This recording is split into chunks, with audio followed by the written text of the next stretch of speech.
What's going on, everybody? It's definitely the experts coming at you for episode number 54 already. How you doing? You got Sam and Connor here. Connor, what's up? What is going on, Sam? How are things on your end? Things are all right. It's a little bummed we're not going to Miami next week, but whatever. At least it was over quick. That dream died a very swift death. Yeah, I agree. Watching the game, it was pretty clear what was going to happen. There was a little tingle of hope in the second half with the offense rolling, but even then it was cool to watch us put up points, but I think I knew in the back of my mind that the game was kind of over, especially with the total and utter incapability to stop the running game. So I guess, I don't know. We don't really have to dive into this because I think that it's pretty obvious, when all went down. The Packers were unable to stop San Francisco's running game, and really that was it. It was pretty one-dimensional, and it worked. Raheem Mostert went for like 250 yards almost and 4 touchdowns. 29 carries, 220 yards, 4 touchdowns. That's pretty good. Yeah, he ran all over the Packers. And it was going into the game and through the course of the season, it had been a recurring theme that the Packers defense was weak against the run. And that was something that it really did seem to come and go because the Packers were able to sell out and beat like Ezekiel Elliott on the ground. What was the other one? Other big guy. Beat Zeke. They beat Saquon. Saquon, that was the other one. And that's a bad Giants team. The Cowboys team was around 500. I think with that Cowboys game was the Packers were up so quickly in that game that, in a macro perspective, they kind of took the Cowboys out of being able to just run the ball every down. Whereas that was the exact opposite of what happened where San Francisco went up early and they were able to just lean on that run game like nobody's ever done, really. I don't know. They're basically playing college offense where they only or like an Army-Navy offense where you only throw the ball less than 10 times. So, yeah, Jimmy Garoppolo only threw the ball 8 times in the whole game. Yes. Yeah, it was wild to see that stat for Jimmy Garoppolo. Yeah, I didn't realize what was happening because at halftime, I think I texted you this. I was like, man, I think I might just turn the game off, and I pretty much did. I muted it at halftime, and then read a book during the second half, and just kind of kept one eye on the game. Yeah, we pretty much tuned out to it as well. Even Eric had a couple of people over, and that really stopped me from, just taking my eyes totally off the game. But man, they ended up leaving, I think, at the top of the 4th. So I was able to check out at some point there. At which point the game's at 34-7. Yeah, so over and done. And then on the other side I didn't realize this until again the next day when I actually had the heart to look at the box score, but Aaron Rodgers was 31 for 39. He did throw 2 picks, but whatever. Yeah, he definitely, because of the nature of the game, he threw the ball a ton, and he was, through the course of that second half, fairly efficient with it. It was too little too late at that point, and it doesn't really matter when the Niners weren't even utilizing an entire other dimension of their offense. I think did they throw the ball once to George Kittle? Yeah, maybe. I think only once. George Kittle had 1 reception for 19 yards. Yeah. That at that moment was what made me think, the Niners aren't even utilizing their whole playbook. They have so much more, much more that they could be using against us, and they just aren't because why would they?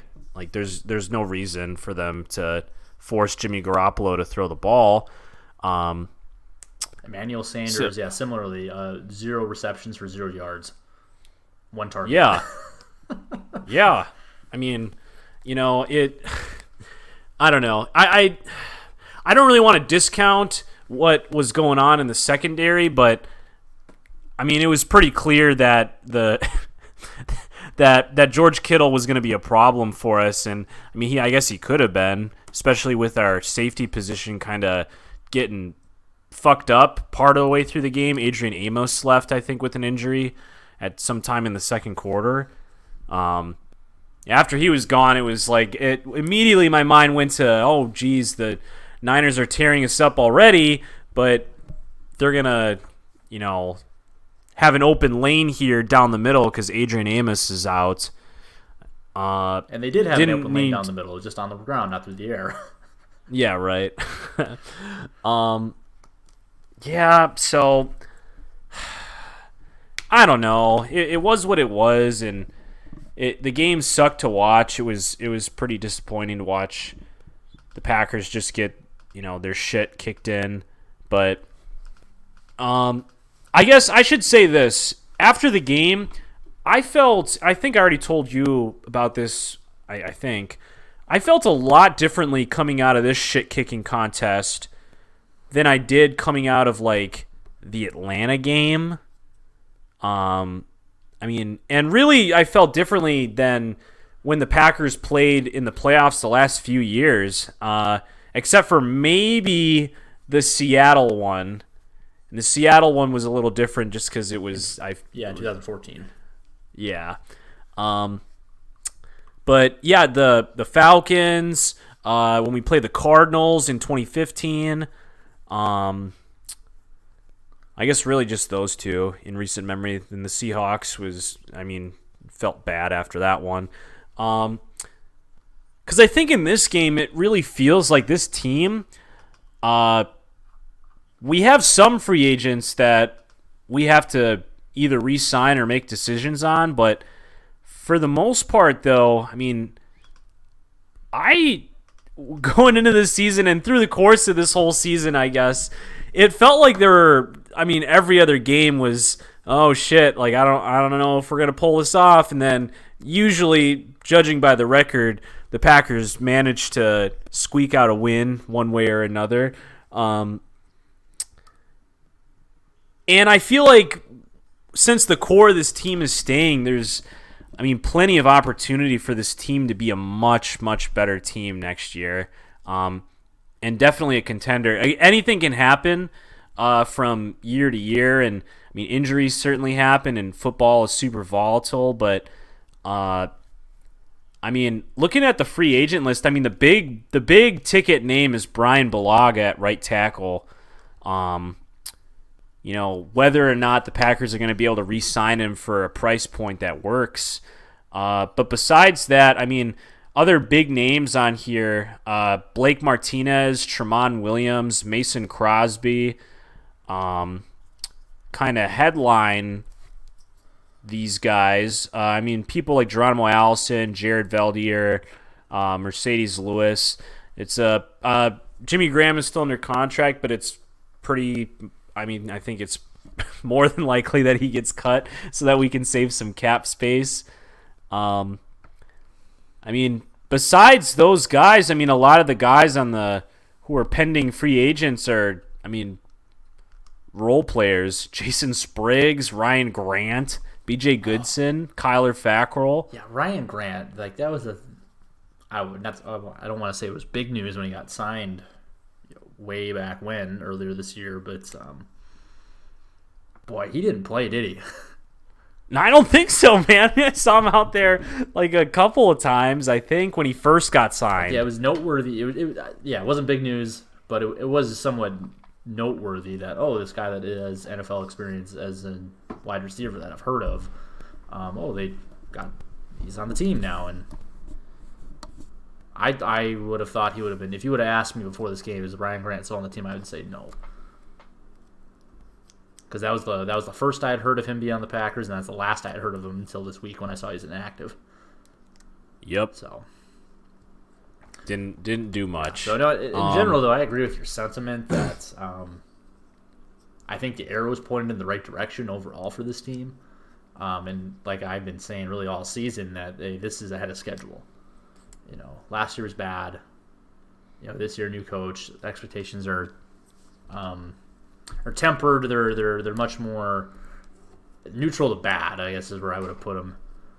Expectations going into the season to go 13-3, it's ahead of schedule. Now, are they going to be able to repeat that? Go 13-3, win the division, get a first round bye in the playoffs again? I would say probably not, based on the number of. I don't remember what their expected wins were this season based on all the metrics, but they definitely outpaced their expected wins. So, weren't they supposed to be three less or something like that? Yeah, I thought more it was, like they might have been around the 8, 9, 10 win range, somewhere in that area, and they're a good couple games above that. So they're a likely candidate for regression next year, but that doesn't necessarily mean that they're going to be bad. That's a good point. That's a great point to make, that they very well could have a worse record next year, but be a better team. Yes. Well, and then the thing too, then they're playing they played a third place schedule this year, so that's only 2 games on the whole schedule that it affects. But next year they're playing a first place schedule, so your schedule gets a little tougher for those two conference games outside your division. So yeah, I don't know. We'll see. And there's something to be said too for having a little continuity, having a full off season, a full regular season under your belt, and then having a full another off season here to be in this Matt LaFleur zone run, stretch zone, outside zone offense. Yeah, I mean, you're right. Having another full off season to keep the core together and, I mean, work through the rest of. I mean, right, because Matt LaFleur joined the team at whatever point, I don't remember when, about this time last year. I mean, having a full calendar year, to work with the team. And the fact that there is so much continuity, I think, is huge and extremely important for making any sort of improvement to the team. I don't know. I guess I just felt coming out of the game more relieved than anything, because it really did feel like any given week the Packers were just like extremely capable of crashing any sort of hopes and dreams I had, any sort of optimism for the games. It was like, man, this team is going to fucking lose to the Detroit Lions, headed by David Blau. Like, there's no way this team does anything. But they did a lot. They did a lot of things. The game against Seattle was certainly impressive. And what they did at moments in the second half against the Niners, I mean, showed that the Packers are capable of still, doing some old school Aaron Rodgers stuff that he was doing, showing out in, some of these legendary moment games that he had a few years ago. So it's there, it's capable. We are capable of doing these things. It's just a matter of, the receiver situation, dude. I don't know. I know that you mentioned it, and I guess we can talk about this now. You mentioned that you'd like to see the Packers sign A.J. Green in the offseason. Yeah, that's my top free agent guy. I think I'm more with you now after looking at it more and more over the last week. I think having A.J. Green on the fucking field is exactly what I want for the Packers. Sign A.J. Green, maybe draft another guy, because the wide receiver class is so deep, and it's clear that, out of the mountains of guys that we managed to draft, nobody is fucking panning out, except for maybe Alan Lazard, who we didn't even fucking draft. Get another guy in there, because we, I guess, can't have too many.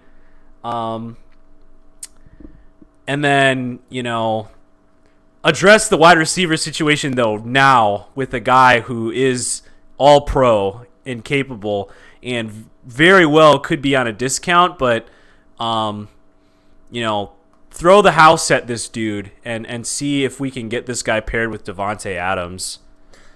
Yeah, because AJ Green is the class here of the free agent class. Well, the class of the free agent class that we know he's for sure going to be a free agent. The Now Amari Cooper is also a 2020 free agent here, but I'm not sold. I don't.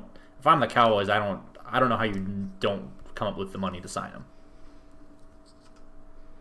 Because you guys signed Dak. Yeah, sign them both. I don't give a shit.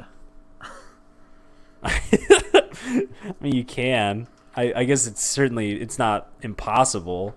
So taking a quick look here, the Cowboys have about 70 some million in cap, I think. I'm going back to the other screen right now. You gotta pull up. You're the cap guy.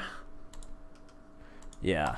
I believe it's something like, it's not switching here, but I believe it's something like 70 some million in cap space for next year. So they need to sign Dak Prescott, and using the handy dandy Spot Track market tool, the calculated market value is estimated.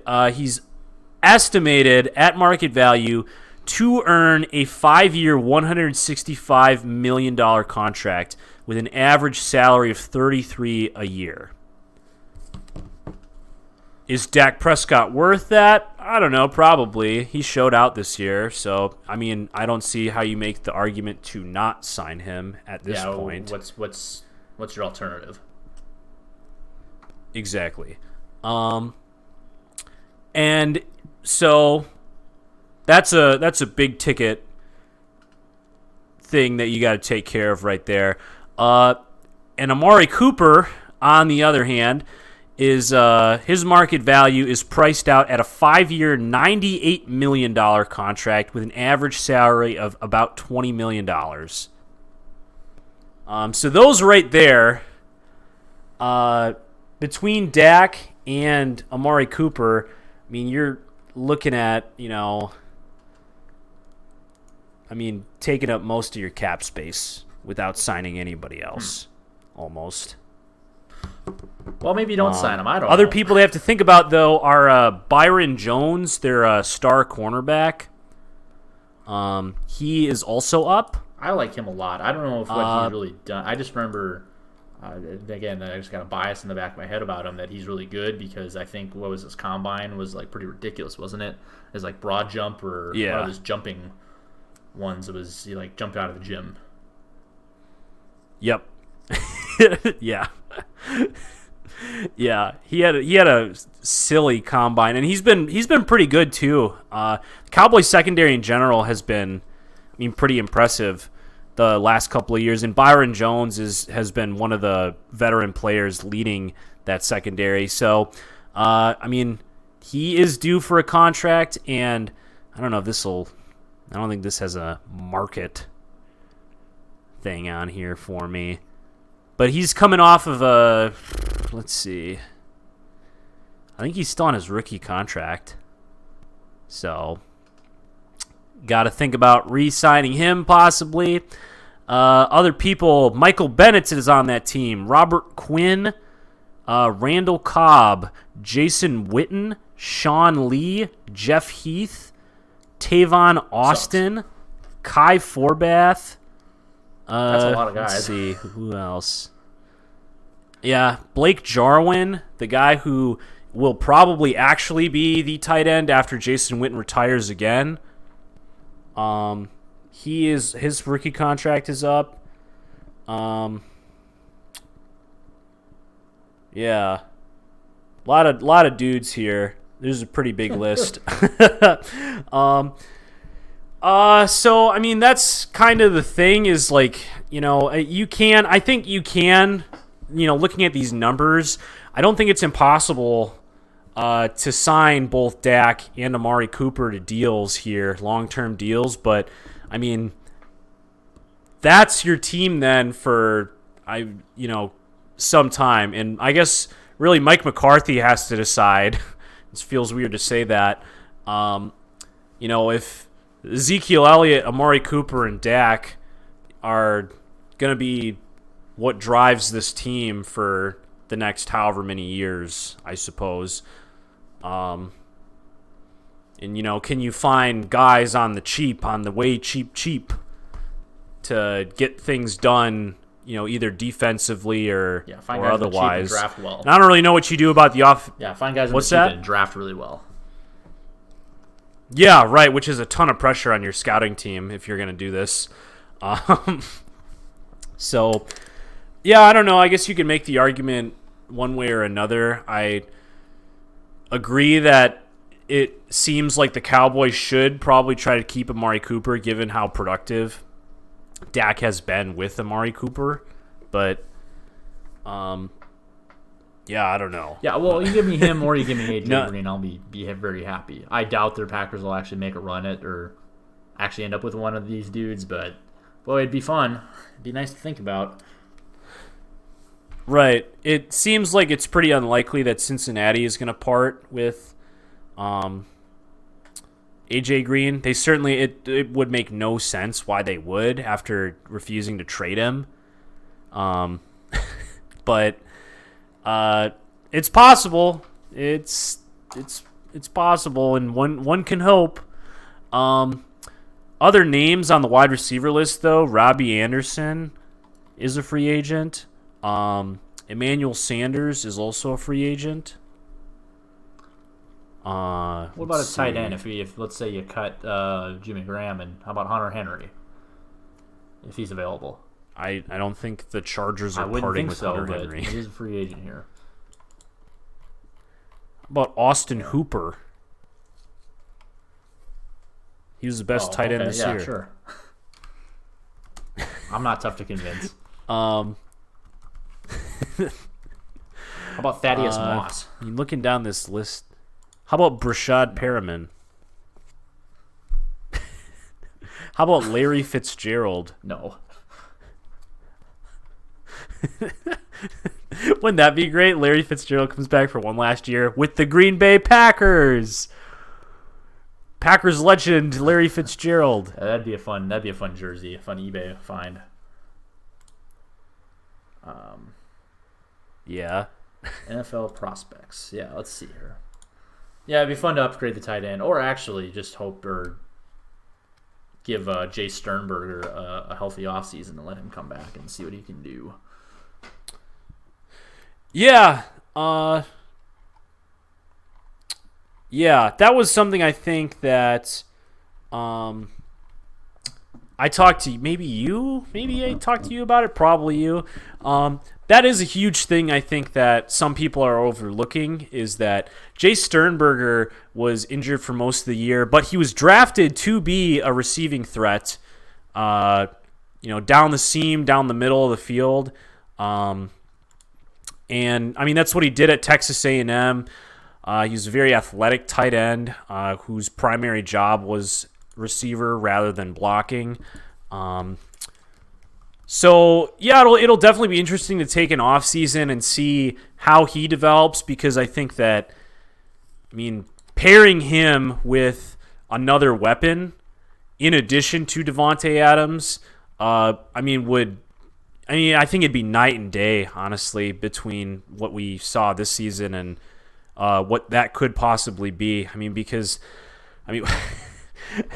it really felt like every time I criticized Jimmy Graham, he managed to pull through for the Packers somehow. I was criticizing him pretty hard during the Seattle game, and then he pulled through with that clutch first down conversion.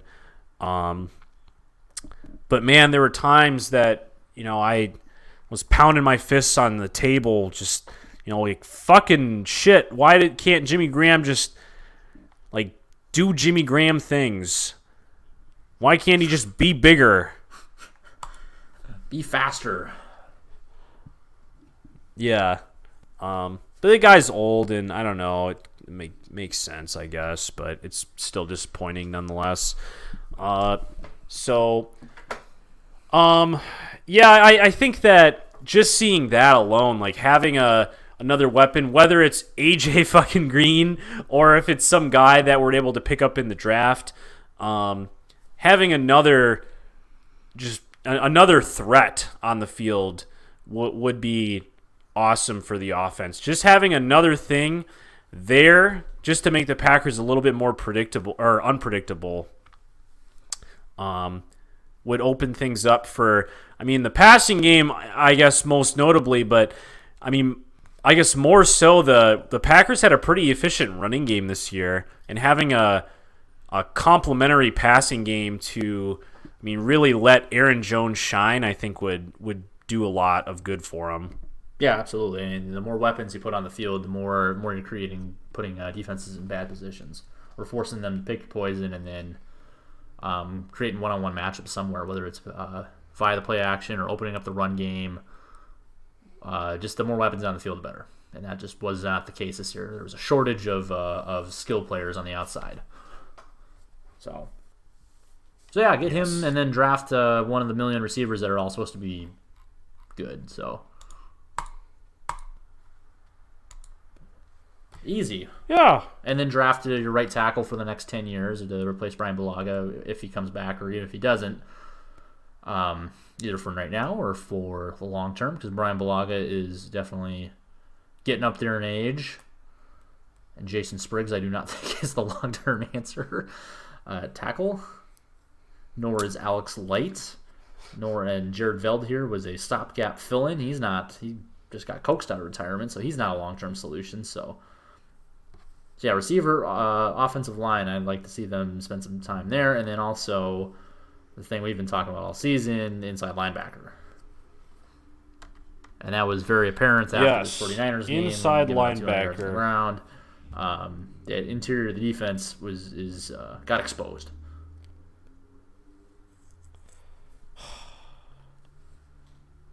God damn. Yeah. It was, I mean, yeah, I definitely told you after the game that it was, like, I would not be mad if the Packers, with their pick, chose to go inside linebacker, as long as the right guy is still on the board. As long as it's Chris Orr, yeah. I'll be happy. Yeah. Yeah, man, I mean, I knew it going into the game that our inside linebacking core was just, it's like kiddie pool shallow, but man, I don't know. Martinez is fine. Like, I think he's done well, but I don't think he's all pro. He's not a great player, and then BJ Goodson does not necessarily inspire confidence either, at all.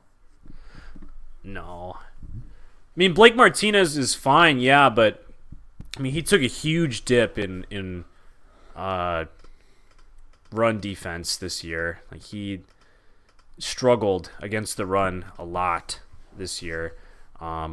Played all right, played pretty good. In fact, I'd say against, in dropping back into coverage. But I mean, that's not really why we needed him. Needed him to make tackles. So, yeah, I don't know. And Oren Burks just doesn't really seem to be developing into the guy that we wanted him to be. I'm willing to give him another year to see what happens. I think he tore his pec in the preseason, right? And he came back, but something like that. I don't see him out there. He might have played special teams, I think, but I guess I'm not willing to give up on him quite yet, but we're getting there. Yeah. I don't know. He was drafted to be that linebacker, strong safety, Morgan Burnett-esque player, who could drop into the box and, lay the wood. But yeah, he hasn't really been out on the field, so it's tough to really analyze his performance. Yeah, so I don't know. See if we can get a linebacker in the draft. That'd be nice. Inside linebacker. Maybe Luke Kuechly will unretire and we can sign him. Maybe Sean Lee will get him in free agency and he stays healthy and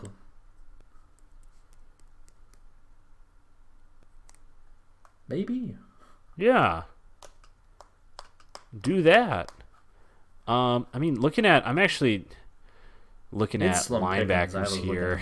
At the free agent list, and also the Joe Schobert. Yeah. And then the draft class for inside linebackers wasn't exactly jumping off the page, getting me all. No, and I think it was a lot like last year where there were like two guys. It was like Devin Bush and the other Devin White. And then after that, it was like, a big drop off. And I think it's the same sort of thing this year where there's like two dudes or something at the top. And then after that, Jesus Christ. It's like, I just saw, I'm scrolling through this list here, the free agents, and Eric Ebron's on here. Could you imagine? Eric Ebron. Were you there? Didn't play, or was out there, but didn't have a catch. And then the next week has 4 touchdowns.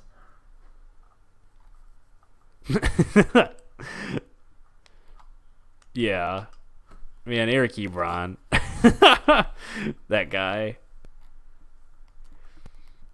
Oh, Melvin Gordon's going to be a free agent. Poster child. That's what we... Oh, there we go. We'll sign him to play linebacker. Oh, I was thinking just shore up the backfield since it's not very Melvin. good. Yeah, right?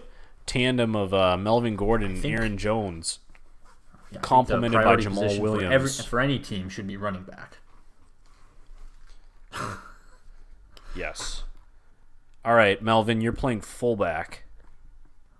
Bring back Mike Daniels, anchor that defensive line again.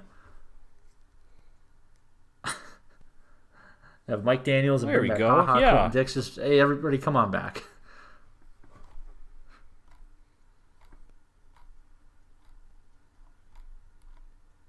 Yeah.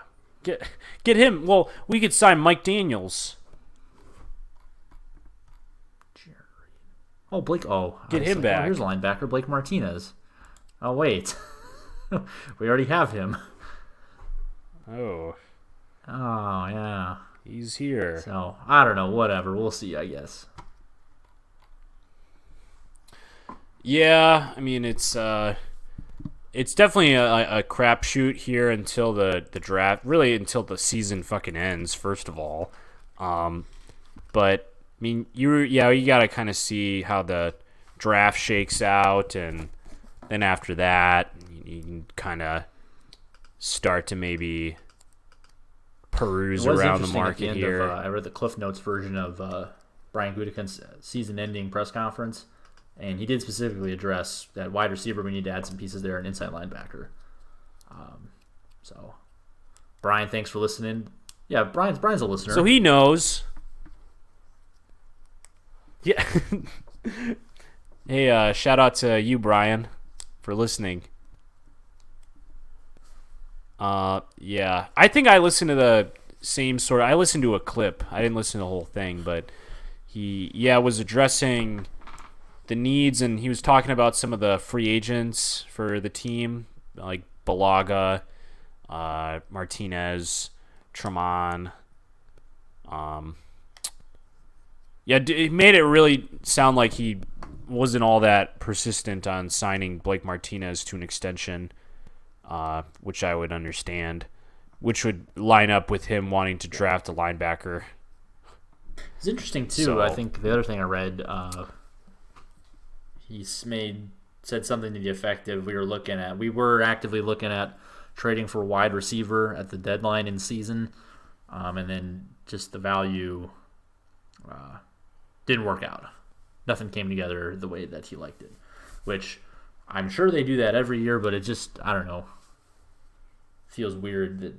Not weird. It just doesn't feel like they normally. It doesn't feel like they do from the outside. How active they are around the deadline. No, well, especially with, especially with how some of those things shook out. The Niners obviously landed Sanders at the deadline, and that was the only big wide receiver, Mohamed right? Sanu to the Patriots. Mohamed Sanu to the Patriots. That was, he was the other one that was predicted to go. And then the Josh Gordon waiver wire sweepstakes came around. Nobody claimed him except the Seahawks. Played a game. Got tested for drugs. Mm-hmm. and that was that. But that was another moment when I was kind of thinking like, maybe we're just hedging our bets for next year so that we can put ourselves in a position to really land a guy. Hey, and this just occurred to me just now. But, speaking of pass catchers, did you finish the Aaron Hernandez doc? I'm on. No, I finished the second episode. Did you see your tattoo artist I'm in there the third yet? episode. Oh, he must be in the third one. No, not yet. Spoiler alert, he did it. Yeah. Spoiler alert, Aaron Hernandez. The whole, man, and this is, like, I mean, I already told you about this, but, and if you guys watch the Aaron Hernandez documentary, I can't, when you mention the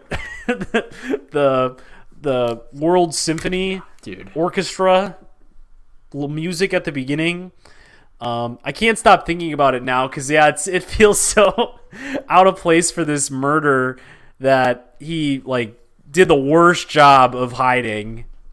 Like, this guy is clearly unhinged and that's what happened, but just did a terrible, terrible job of making it seem like he did not do it. Well, yeah, the best of for the murder he got caught for, but the double murder in Boston, I mean, if anything, actually, that was the opposite. He did the best job of covering that one up because there was no motive.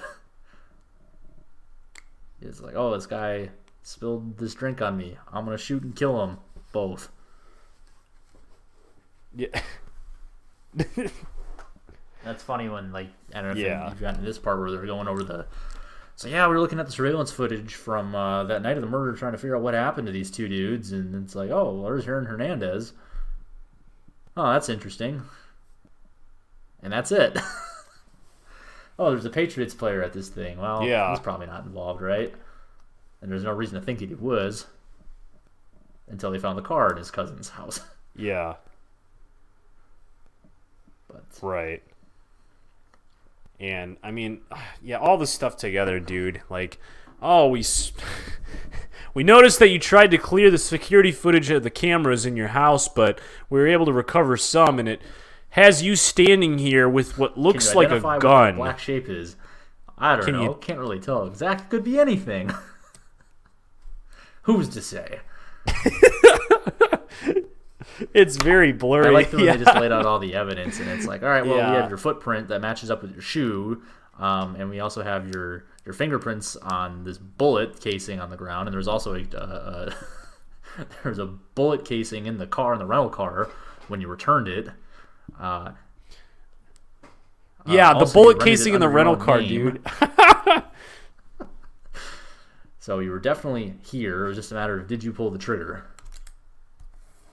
And you erased all the things. Oh, like that. Then there's the part two where it's like, we have everything. We basically have everything except for motive and then the murder weapon. And it's like, oh, well, we have a text here that you sent your girlfriend that said, hey, take this black bag and throw it away. And then in like, oh, it's just a box, or it's a box or a bag or whatever it was, and it's like, oh, I had a gun in it, and it's like 15 minutes after that on the security footage at his house, it's, oh, we're taking this trash bag out, throw it to the dumpster, and it's gone. Yeah. Here's a text message that this guy sent that he was, you know, hey, I'm with Aaron Hernandez just in case anything happens to me. You know who I was with? Yeah, I don't know. It was pretty wild. I mean, they go into some, like, pretty interesting material that, I mean, I don't know. It seems lately that, especially with the Antonio Brown thing, like, a lot of shit is getting, you know, swept, or not swept, but a lot of, like, questionable actions are getting labeled under the umbrella of CTE, and that was something that they talked about, kind of, they expounded on that quite a bit in the documentary. You know, the head trauma that football players receive and the potential long-term effects that scientists are still studying from persistent head trauma over long periods of time. And that was all very interesting, and it could have, I guess, played a role in how and why he acted they do circle the way back that he on did. after he talked his about death, and the family did donate his brain, and they did study it, and then they did the thing where it's a side by side. Here's a normal 26-year-old brain, and here's Hernandez's brain, and it's like, oh, that's not normal. Mushy. That looks much worse. That said, still can't go around murdering. Yeah. And there's a thing that happens. I believe it's in Right. episode 3. The thing that happens, and I don't want to spoil it for you, but the Patriots do something that's very interesting, and it doesn't make them look good. All right. Well, what do they do? Just so Aaron, after he murdered. Wait, it's after. I think it's after the double murder in Boston. So he played that entire next season after doing that before he does the other murder and gets caught for it, right? So he at one point he's hanging out with that guy in Florida, that sketchy dude that was already in jail that was testifying against him, and he was worried that guy's gonna come back and kill him for shooting him next to his head or whatever, that thing that happened. So Aaron is worried, and he goes to the Patriots like, "Hey, trade me." Asked for a trade. The Patriots said, "No, we're not trading you. You're good at football." And he's like, "Oh, I'm scared for my life. That in some shit." And so what the team does, they actually buy him. They find him an apartment. So he has his house, but he's actually like living half the time out of this apartment, this like nondescript place. So he went to them, told them that some shit was going down, and they're like, "All right, well, yeah, we'll try and hide out here. We won't ask any more questions." Huh. That is interesting. Something to chew on. That is okay. Well, in one tidbit. hand, it's like player personnel or the personnel departments. They have like those guys that are like, "Oh yeah, we got to find you." With like new players, I'm sure they do that all the time. Like, "Hey, we'll help you find a place to stay and try and help you get settled into this thing." But it seems odd that if a player's like, "Hey, I'm scared for my life. I want to trade." No, we're not going to trade you, but we can get you this shitty apartment. And not really address the issue. Oh, can't trade you, but here. Speaking of personnel departments and Yeah. PR, did you see the story today about the Saints? All right, I thought this was a joke when I first read it until I saw it on Twitter, and then I saw it later on ESPN. I'm like, oh, this is fucking real. The Saints have been named in an investigation, in a lawsuit or something. I'm gonna butcher explaining this, but they have ties to their PR department for the Saints was helping assist the Archdiocese of New Orleans cover up abuse within the Catholic Church.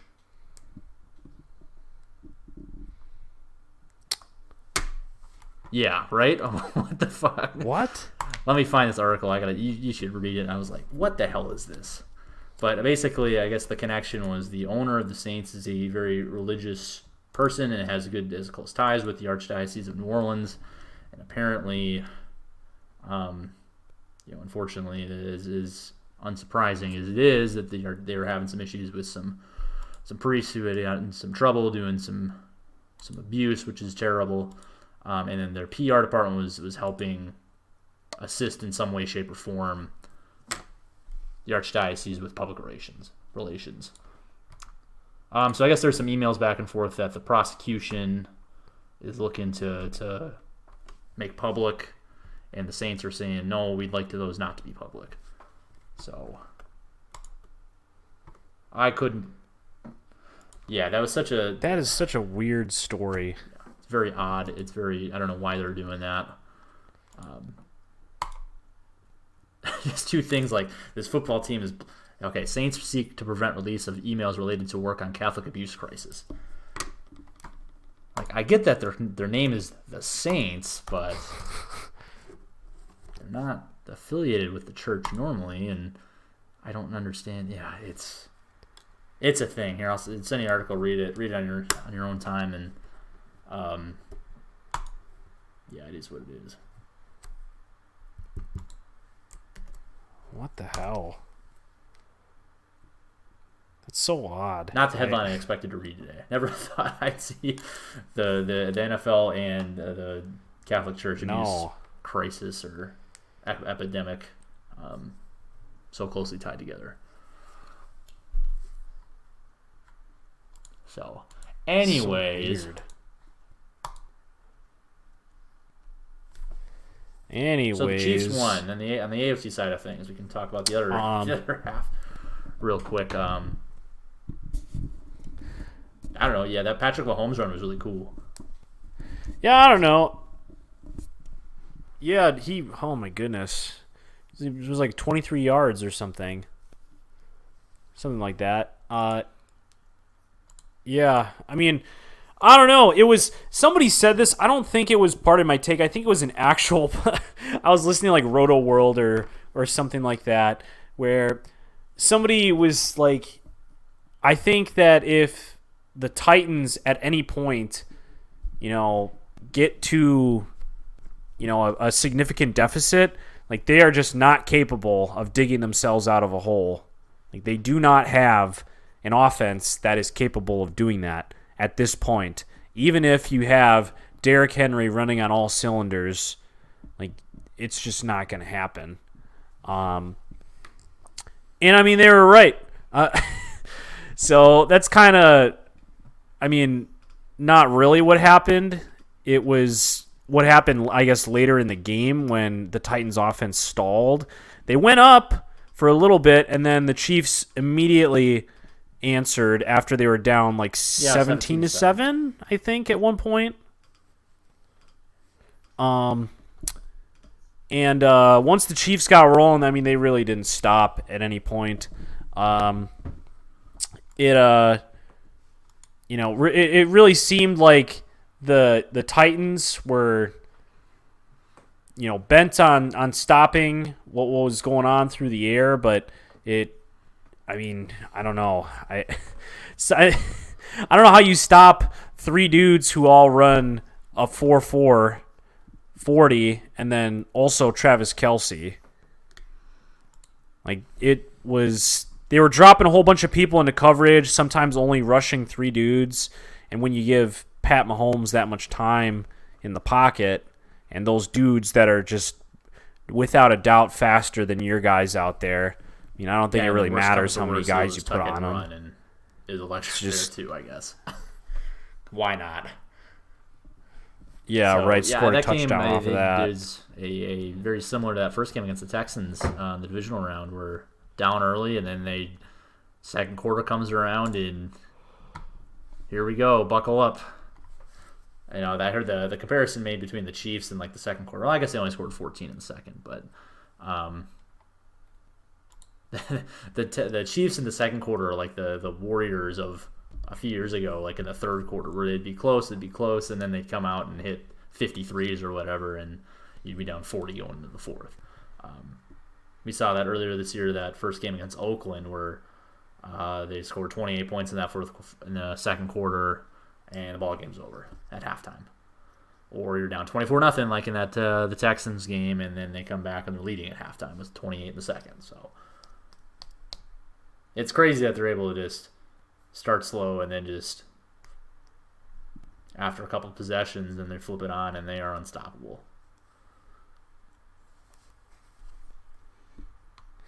Yeah, I mean, it's a lot of fun to watch the Chiefs play on offense. I mean, it is just electric to watch what they can all do.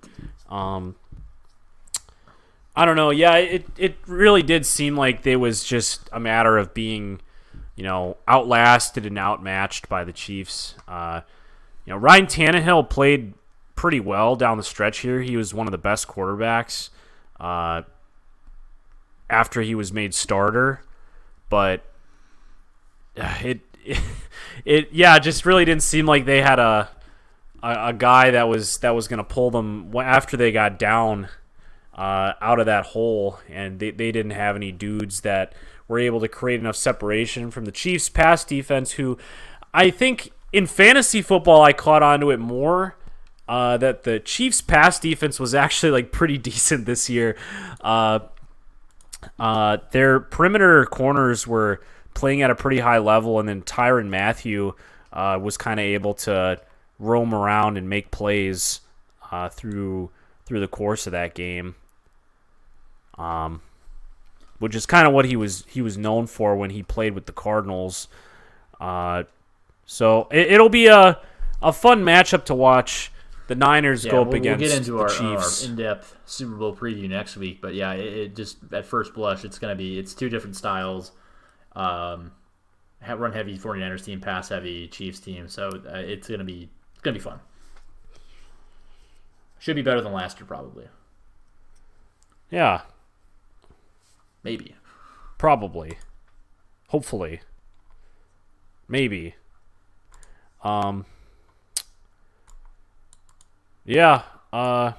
Only other thing I got. Do you have here anything is else? Some D&D talk. Dungeons and Dragons. So you played Dungeons and Dragons. Oh shit! For the first Yeah, time. almost forgot. Yeah, I played Dungeons and Dragons this weekend. So I guess I should just take you through this whole process. So first of all, I guess before I get into this, so that nothing gets misinterpreted with how I'm like talking about this. I enjoyed playing it. It was a fun game to play. But... Yeah, I just want to say that so that nothing gets misinterpreted. So, yeah, how this started was I've been talking to my coworker about this for some time, actually, and I spoke with him about Dungeons and Dragons because I knew he was a big old nerd and played Dungeons and Dragons, and so he was like, well, you should just come out and play with us sometime. And I was like, oh, okay. Sure. And he's like, well, do you actually want to? And I was like, yeah, I don't know. I'll fucking try it. And so he invited me to come play with these dudes. And it's like, all right, well, what do I need? And he's like, well, we need you to get dice and we need to get you a mini. And I was like, okay. Well, I'll go with you and do that. You know, as long as you show me what to do, I'll show up. And so we did that. We went to this gaming store and I got my dice and I got my little character. And then we went to a Culver's and we created my character. And you like have to roll your dice and you like that determines like what your stats are. And then you like pick a class or whatever. And then that kind of like determines everything that goes into like your character sheet or whatever. And so then you bring that sheet to your little dungeons. So we went and did that, and then I brought it over to this stats, place. Whatever. My character is a rogue, so he's a sneaky guy. Yeah, he's a member of the Thieves Guild. And so anyway, I went to this D&D get together, and the guy who was like running it was really nice, and I was like, hey, I just want to let you know I've never done anything like this before, so I don't know, just like show me what to do and I'll do it. He's like, yeah, okay, that sounds good. I mean, this is what this is for. There's a bunch of new people, I guess, coming to this one. So there were new people there, but all these new people had played like tabletop, like whatever games before. So they were new to Dungeons and Dragons, but they played like these other games that I don't even know what they are, but there are other games. And so they all kind of knew what to do. And so I was the only true like person who has no idea what the hell's going on or like how this is supposed to develop. But man, it was an interesting experience because so what happens is there's players and then there's a person called the Dungeon Master, and that person pretty much just acts as like a narrator and controls like the non-player controlled elements in the world, and so it's like you're all playing like a video game, but this guy is just like narrating the whole thing. And he's just like he's not like reading anything out of like a book. He's just telling a story. And you have to kind of like make decisions based off of like what your character can do. And like interact with the other people in your party in order to like proceed linearly. Yeah, I don't know. That's kind of my best explanation of like what this game is and what goes on. Okay, here's a dumb question. Did you win? Well, no. So I should say, so we quote unquote played for like 4 hours. And so what happens is what we did. So all we did is pretty much like it was like the exposition to like our story. So we all started in slightly different parts of this like port city, and we all were able to at the end of it converge and like join together to actually like create our party. And we had this like big combat sequence to cap off what we did that evening. And I mean, yeah, I don't know. I guess like how it works is you just like keep getting together. And I think that at some point, like you can just like get like a lot of people just get together once a week and like do this. And then you can like keep leveling up your character. Like this Dungeon Master determines like how much experience you get for like each of these people you do or what you accomplish like in a certain session.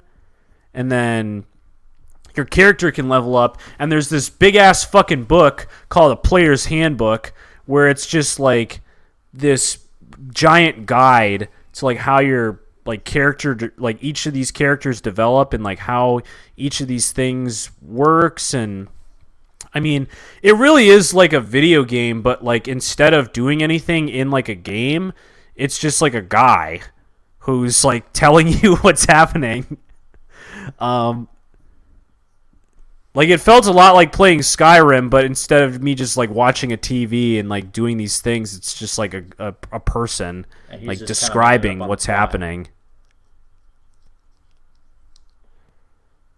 Yeah, but he was like, I can't understate this enough. Like how it's clear that these guys have like done this for like years.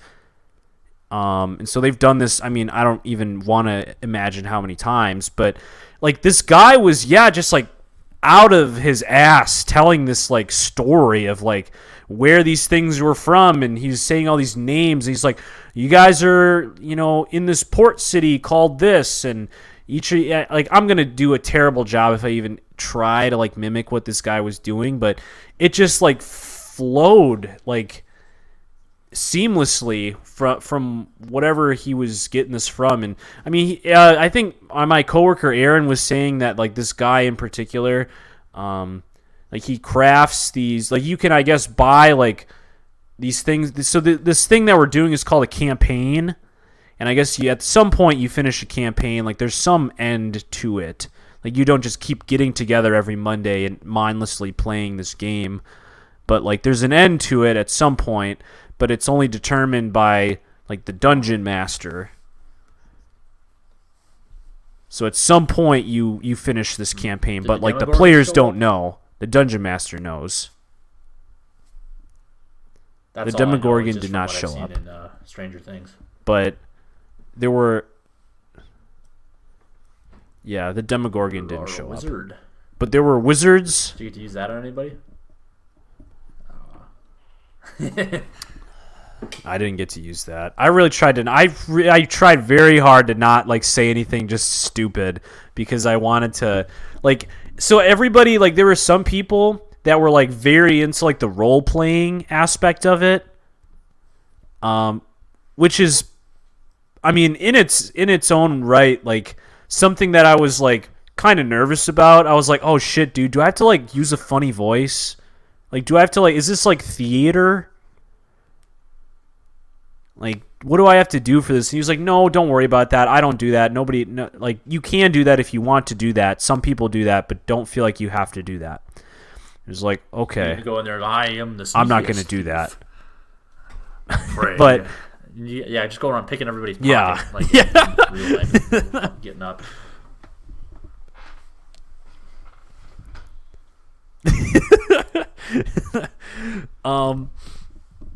Yeah.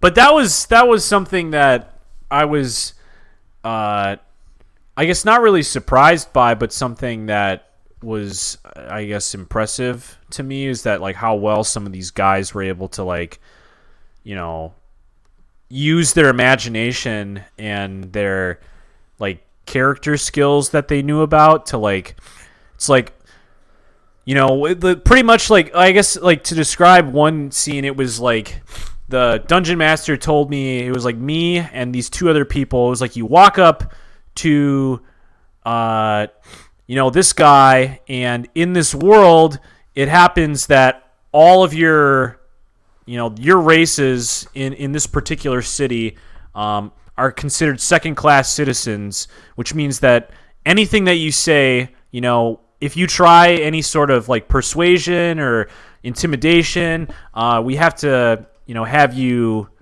going to be at a disadvantage. So whatever. So anything that you do in this game, you pretty much have to, like, roll your fucking dice for.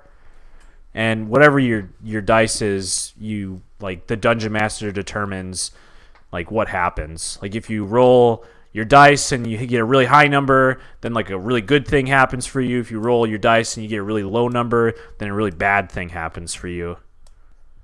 And in this situation, it was like, okay, so this happened. So just so you know, you're gonna have to roll, like, a pretty high number in order for anything good to happen. And so this dude was just like, well, fine, I just cast this spell to change myself into something else. And it was like, well, how the fuck did you do that? You can just do that? It's like, well, yeah, because I'm a fucking, I don't know what he was. I'm a cleric. He's like, I can use my disguise self spell that I have on my list.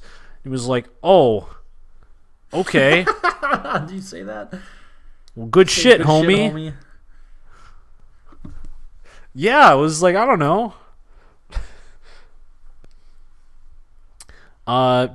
Yeah. All in all, so I don't know. I'm gonna give it another go this next Monday and see what happens. But it was when he first told me, he was like, we usually go for about 4 hours. I was like, man, like, listen, I'm a huge fucking nerd. Don't get me wrong, but I didn't know what to expect. So it was like, if it's 4 hours of me, like, pretending I'm a warlock, like, around this fucking store, like, I don't know. I don't know if I can do that. But it wasn't that, and it was fun. So, you know, I'll keep the viewers updated with how my Dungeons and Dragons campaign is going. Well, great, very cool.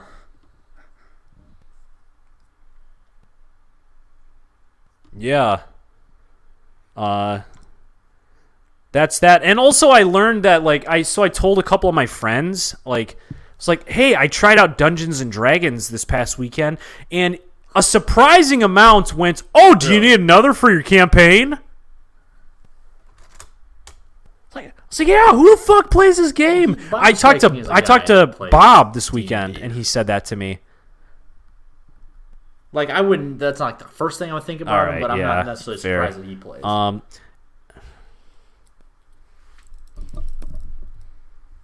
Yeah. All right. Well, it was Bob and then two of my other friends that I told that I game with, like on the Xbox, which I guess isn't a far cry from Dungeons and Dragons either. So really, it's not all that surprising because all my friends are fucking nerds. I told Eric though, and he was like, "Really? You're playing Dungeons and Dragons, huh?" Yeah, I thought it was. I just figured it was some fringe thing that a bunch of nerds do. Yeah. I guess it probably is kind of, but maybe more people do it than I think. It definitely is. I guess I'm not really in that culture or whatever. So, I mean, I am a nerd too, but I guess not about that shit.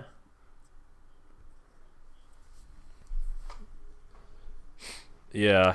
I mean, being involved with all this fantasy world stuff is certainly another level. Oh yeah, I won't say it's even another level. It's just a different space. Very much, it's more similar than I probably it is different. Same. Same.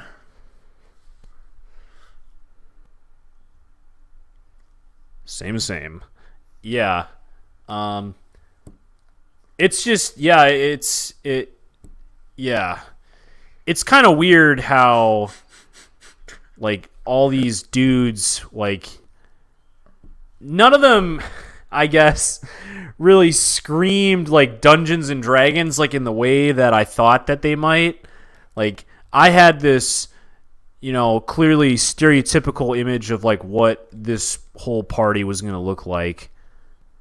And it wasn't. And I mean, frankly, it was like I was scared too because it was like, shit, what if I just like can't even fucking talk to these dudes because they all think that, Basically, I don't really actually respect this game and I'm just being an idiot and. Yeah, exactly. Like they just ostracize you because they don't think you're taking it seriously. Okay, yeah, some nerdy shit, but it's like, well, as soon as we get done here, I'm gonna play fucking Madden in my season 3 of my franchise. Like, what's the difference?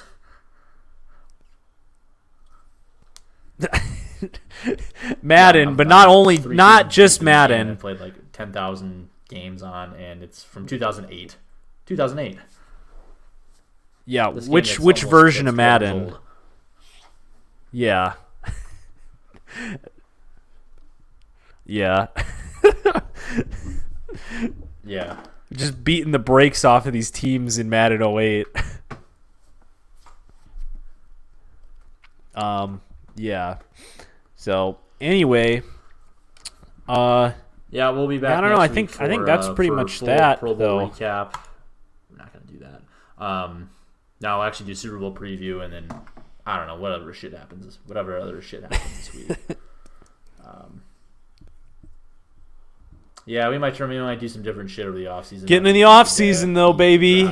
Free agency and a dead horse. We'll have to do some planning off the air. And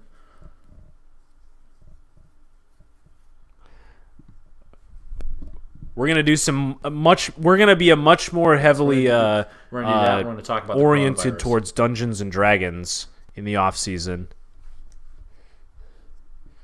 Yeah, coronavirus. Wu-Tang. Stay woke. Wuhan. Same. Wu-Tang forever. All right. With that, now. With that, I think we can sign off. Feel free to leave a comment below, merch. Like, subscribe, share the podcast, please. Yeah, sayonara, bitches. Buy some merch.